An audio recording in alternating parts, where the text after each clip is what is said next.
सावन के आखिरी सोमवार को बैद्यनाथ धाम में हुआ चमत्कार, जिसे देखकर हजारों भक्तों की आंखों से आंसू निकल पड़े। सावन का आखिरी सोमवार था। देवघर की गलियां हर हर महादेव और बोल बम के जयकारों से गूंज रही थीं। दूर दूर से आए लाखों श्रद्धालु बाबा बैद्यनाथ के दर्शन के लिए कतार में खड़े थे। किसी के हाथ में गंगाजल था, किसी के हाथ में बेलपत्र। हर किसी की जुबान पर बस एक ही नाम था, बोल बम। इसी भीड़ में एक 28 साल का युवक भी था, अमन। अमन बिहार के एक छोटे से गांव से आया था। उसके कपड़े साधारण थे, पैरों में पुरानी चप्पल थी और कंधे पर एक छोटा सा झोला। लेकिन उसके चेहरे पर एक अलग ही बेचैनी थी। उसकी मुट्ठी में बाबा बैद्यनाथ के लिए एक छोटी सी पोटली थी। उस पोटली में सिर्फ 3 चीजें थीं, कुछ बेलपत्र, थोड़े से चावल और उसकी माँ की पुरानी तस्वीर। अमन बार बार उस तस्वीर को देखता और आंखें बंद कर लेता। धीरे से बोलता, माँ, आज बाबा के सामने तुम्हारी आखिरी इच्छा पूरी करके ही लौटूंगा। लेकिन किसी को नहीं पता था कि अमन बैद्यनाथ धाम इतनी दूर से क्यों आया था। माँ की आखिरी इच्छा। 2 महीने पहले अमन की माँ जानकी देवी बहुत बीमार थीं। घर में गरीबी थी। पिता का देहांत कई साल पहले हो चुका था। अमन मजदूरी करके किसी तरह घर चलाता था। एक रात माँ ने अमन का हाथ पकड़कर कहा, बेटा। हाँ माँ, अगर मेरी जिंदगी में कभी बाबा बैद्यनाथ के दर्शन नहीं हो पाए तो तू मेरी तरफ से एक बार बाबा को जल चढ़ा देना। अमन की आंखों में आंसू आ गए। माँ, तुम खुद चलोगी मेरे साथ? जानकी देवी मुस्कुराईं। बाबा बुलाएंगे तो जरूर जाऊंगी। लेकिन किस्मत को कुछ और ही मंजूर था। कुछ ही दिनों बाद जानकी देवी इस दुनिया से चली गईं। मरने से पहले उन्होंने अमन को वही पुरानी तस्वीर दी और कहा, इसे बाबा के चरणों में रख देना और उनसे कहना कि मेरी कोई शिकायत नहीं है। माँ की मौत के बाद अमन कई दिनों तक टूट गया, लेकिन उसने माँ की आखिरी इच्छा पूरी करने का फैसला कर लिया और सावन के आखिरी सोमवार को वह पैदल यात्रा करते हुए बैद्यनाथ धाम पहुंच गया। बाबा के दरबार में एक अजीब मुलाकात। सुबह के लगभग 4 बजे थे। मंदिर के आसपास भक्तों की लंबी कतार लगी थी। अमन भी लाइन में लग गया। तभी उसके पीछे खड़े एक बूढ़े साधु ने उसे आवाज दी, बेटा। अमन पीछे मुड़ा। साधु की उम्र लगभग 70 साल होगी। लंबी सफेद दाढ़ी, माथे पर भस्म और हाथ में छोटी सी कमंडल। साधु ने अमन की मुट्ठी की तरफ देखा। क्या लेकर आए हो? अमन ने कहा, बेलपत्र और माँ की तस्वीर।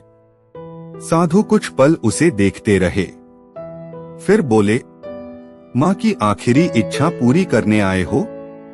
अमन चौंक गया। आपको कैसे पता? साधु मुस्कुराए। जिसके हाथ में माँ की तस्वीर होती है, उसके दिल में कोई बहुत बड़ा अधूरापन जरूर होता है। अमन की आंखें भर आईं। साधु ने कहा, बाबा से कुछ मांगना मत। अमन ने हैरानी से पूछा, क्यों? साधु बोले, बस अपनी माँ की बात बाबा को बता देना। अगर तुम्हारी बात सच्ची हुई तो बाबा तुम्हें खाली नहीं लौटाएंगे। इतना कहकर साधु भीड़ में कहीं गायब हो गए। अमन उन्हें ढूंढता रहा, लेकिन वह कहीं दिखाई नहीं दिए। मंदिर के बाहर मिला एक बच्चा। कुछ देर बाद अमन की बारी आने वाली थी। तभी उसकी नजर मंदिर के बाहर बैठे लगभग 10 साल के एक बच्चे पर पड़ी। बच्चे के कपड़े गंदे थे और वह लगातार रो रहा था। अमन उसके पास गया। क्या हुआ? बच्चे ने रोते हुए कहा, मेरी माँ खो गई है। अमन ने आसपास देखा। तुम्हारी माँ का नाम क्या है? बच्चे ने कहा, सरस्वती। कहाँ से आए हो? गांव से। बच्चा इतना ही बता पाया और फिर रोने लगा। अमन के पास खुद ज्यादा पैसे नहीं थे, लेकिन उसने अपने झोले से बिस्कुट का पैकेट निकाला और बच्चे को दे दिया। फिर बोला, रो मत, मैं तुम्हारी माँ को ढूंढूंगा। अमन मंदिर की लाइन छोड़कर बच्चे की माँ को खोजने लगा। काफी देर बाद उसे एक महिला मंदिर के पास लोगों से पूछती हुई दिखाई दी। मेरा बेटा कहीं दिखाई नहीं दे रहा। अमन ने तुरंत बच्चे को उसकी माँ के पास पहुंचा दिया। महिला ने अपने बेटे को गले लगा लिया, फिर अमन के पैरों को छूने लगी। अमन घबरा गया। अरे माताजी, ऐसा मत कीजिए। महिला रोते हुए बोली, बाबा ने आपको भेजा था मेरे बेटे के लिए। अमन कुछ समझ नहीं पाया। महिला ने कहा, आज सावन का आखिरी सोमवार है। मैंने बाबा से बस यही मांगा था कि मेरा बेटा मुझे मिल जाए। अमन के शरीर में जैसे सिहरन दौड़ गई। उसे अचानक उस बूढ़े साधु की बात याद आई। बाबा तुम्हें खाली नहीं लौटाएंगे। मंदिर के अंदर पहुंचते ही रहस्यमयी घटना। आखिरकार अमन मंदिर के गर्भगृह के पास पहुंच गया। उसके हाथ कांप रहे थे। उसने अपनी मां की तस्वीर निकाली। आंखों में आंसू थे। धीरे से बोला, बाबा, मैं अपनी मां की तरफ से आया हूं। मेरे पास आपको देने के लिए कुछ नहीं है, बस ये बेलपत्र हैं और ये मेरी मां की तस्वीर। अमन ने जल चढ़ाया, बेलपत्र अर्पित किए, फिर मां की तस्वीर बाबा के चरणों के पास रखने लगा। लेकिन तभी मंदिर के अंदर तेज हवा चली।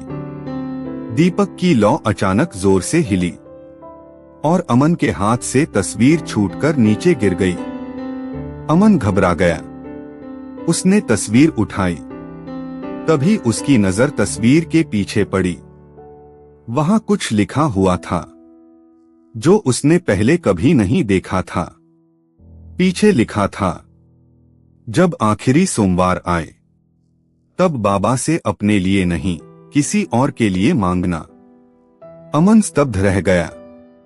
यह उसकी मां की लिखावट थी, लेकिन मां ने यह कब लिखा था और क्यों? मां का छुपा हुआ राज। अमन मंदिर से बाहर आया। वह लगातार तस्वीर को देख रहा था। तभी वही बूढ़ा साधु फिर उसके सामने आ खड़ा हुआ। अमन चौंक गया। बाबा, आप? साधु मुस्कुराए। मां ने क्या लिखा है? अमन ने तस्वीर दिखाई। साधु ने पढ़ा, फिर बोले, अब समझे क्या? तुम्हारी मां तुम्हें बाबा के पास सिर्फ जल चढ़ाने नहीं भेजना चाहती थी। फिर साधु ने दूर खड़े एक बूढ़े आदमी की ओर इशारा किया। उसे देखो। अमन ने देखा। एक बुजुर्ग आदमी मंदिर की सीढ़ियों के पास अकेला बैठा था। उसके पास कोई नहीं था। साधु बोले, तुम्हारी मां उसे जानती थी। अमन के पैरों तले जमीन खिसक गई। कौन है ये? साधु ने कहा, जिसका इंतजार तुम्हारी मां ने जिंदगी भर किया।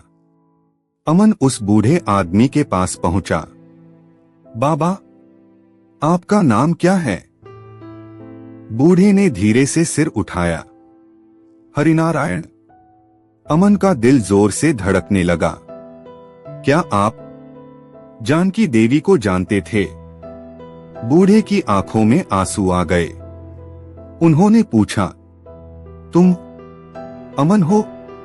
अमन कुछ बोल नहीं पाया। बूढ़े ने कांपते हाथों से उसका चेहरा छुआ। बेटा, मैं तुम्हारा। उनकी आवाज रुक गई। अमन पीछे हट गया। आप कौन हैं? बूढ़े ने रोते हुए कहा, मैं तुम्हारा मामा हूँ। 25 साल पुराना सच। हरिनारायण ने बताया कि जानकी उनकी छोटी बहन थी, लेकिन करीब 25 साल पहले परिवार में जमीन को लेकर बड़ा विवाद हुआ था। जानकी घर छोड़कर चली गई थी। हरिनारायण उन्हें ढूंढते रहे, लेकिन कभी पता नहीं चला। कुछ साल बाद उन्हें पता चला कि जानकी ने शादी कर ली है और उनका एक बेटा भी है, लेकिन फिर संपर्क टूट गया। हरिनारायण ने अपनी जिंदगी का बड़ा हिस्सा अपनी बहन को खोजते हुए बिताया। उन्होंने कहा, मुझे कुछ दिन पहले तुम्हारी माँ का पत्र मिला था। अमन ने पूछा, माँ ने आपको पत्र लिखा था? हाँ, उसमें लिखा था कि अगर मैं कभी अमन से मिलूं, तो उसे बता दूं कि उसका मामा उसे कभी छोड़कर नहीं गया था। अमन की आंखों से आंसू बहने लगे। उसने पूछा, तो माँ ने मुझे यहाँ क्यों भेजा? हरिनारायण ने तस्वीर की तरफ देखा। क्योंकि तुम्हारी माँ जानती थी कि मैं हर सावन बैद्यनाथ धाम आता हूँ। उन्होंने लिखा था, अगर बाबा की इच्छा हुई तो मेरा बेटा और मेरा भाई एक दिन इसी मंदिर में मिलेंगे। अमन रो पड़ा। उसने अपने मामा को गले लगा लिया, लेकिन कहानी अभी बाकी थी। उसी समय अचानक मंदिर की घंटियां जोर जोर से बजने लगीं। भीड़ में हलचल मच गई। आसमान में काले बादल छा गए। सावन के आखिरी सोमवार की सुबह अचानक तेज बारिश शुरू हो गई। अमन और उसके मामा मंदिर के सामने खड़े थे। तभी वही बूढ़ा साधु दिखाई दिया। अमन ने दौड़कर उनके पैर पकड़ लिए। बाबा, आपने मेरी जिंदगी बदल दी। साधु हंसे। मैंने कुछ नहीं किया बेटा। जिसे तुम चमत्कार समझ रहे हो, वह तुम्हारी माँ की श्रद्धा है। अमन ने पूछा, आप कौन हैं? साधु ने कहा, जिसे तुम समझ रहे हो मैं वह नहीं हूं, और जिसे तुम ढूंढ रहे हो वह तुम्हारे आसपास ही है। अमन ने चारों तरफ देखा, लेकिन साधु वहां नहीं थे। कुछ ही क्षण में वे भीड़ में ऐसे गायब हुए जैसे कभी थे ही नहीं। सबसे बड़ा चमत्कार, बारिश तेज हो चुकी थी। हरिनारायण ने अमन से कहा, बेटा, तुम्हारी माँ की एक और इच्छा थी। क्या? वह चाहती थी कि उनके नाम से गांव में एक छोटा सा शिव मंदिर बने, जहां गरीब लोगों को भोजन मिले। अमन चुप हो गया। उसके पास पैसे नहीं थे, लेकिन उसने मामा का हाथ पकड़ लिया। मामा, हम बनाएंगे। हरिनारायण ने पूछा, कैसे? अमन मुस्कुराया, बाबा रास्ता दिखाएंगे। दोनों ने उसी दिन बैद्यनाथ धाम में बैठकर संकल्प लिया। अमन ने कहा, जब तक मेरी माँ की इच्छा पूरी नहीं होगी मैं चैन से नहीं बैठूंगा। 6 महीने बाद अमन के गांव में एक छोटा सा शिव मंदिर बनकर तैयार था। मंदिर का नाम रखा गया माँ जानकी बैद्यनाथ मंदिर। हर सोमवार वहां गरीबों को भोजन कराया जाता। हर सावन में दूर दूर से लोग वहां आने लगे, और मंदिर के मुख्य दरवाजे पर एक पत्थर लगा था। उस पर लिखा था, सच्ची श्रद्धा में मांगी गई दुआ कभी व्यर्थ नहीं जाती। अमन अब भी हर साल सावन के आखिरी सोमवार को बैद्यनाथ धाम जाता। एक साल वह फिर उसी जगह पहुंचा जहां उसे वह बूढ़ा साधु मिला था। उसने बहुत खोजा, लेकिन साधु नहीं मिले। तभी मंदिर के बाहर बैठे एक बुजुर्ग पुजारी ने उसे बताया, बेटा, तुम जिस साधु को ढूंढ रहे हो, हाँ, उनका नाम क्या था? अमन ने कहा, मुझे नहीं पता। पुजारी कुछ पल चुप रहे, फिर बोले, तो शायद तुमने उन्हें सही पहचाना ही नहीं। अमन ने पूछा, क्या मतलब? पुजारी मुस्कुराए। सावन के आखिरी सोमवार को यहाँ बहुत से लोग आते हैं, लेकिन हर किसी को बाबा का बुलावा नहीं मिलता। जिसे बुलावा मिलता है, बाबा उसके जीवन में किसी न किसी रूप में जरूर आते हैं। अमन की आंखों में आंसू आ गए। उसने मंदिर की ओर देखा, दोनों हाथ जोड़कर बोला, हर हर महादेव। और तभी मंदिर की घंटी अपने आप बज उठी। अमन कुछ पल तक उसे देखता रहा, फिर उसकी आंखों के सामने माँ की वही तस्वीर आ गई। उसे माँ की आवाज जैसे सुनाई दी, बेटा, बाबा पर भरोसा रखना। अमन मुस्कुराया, आंखों से आंसू बहते रहे, लेकिन इस बार ये आंसू दुख के नहीं थे। ये आंसू थे माँ की अधूरी इच्छा पूरी होने के। और उस दिन से अमन को एक बात हमेशा के लिए समझ आ गई, भोलेनाथ चमत्कार हमेशा आसमान से नहीं करते। कभी कभी वे किसी इंसान को दूसरे इंसान के जीवन में भेजकर भी चमत्कार कर देते हैं। कभी माँ की आखिरी इच्छा पूरी करवाकर, कभी बिछड़े परिवार को मिलाकर, और कभी किसी गरीब के हाथों से किसी दूसरे गरीब की मदद करवाकर।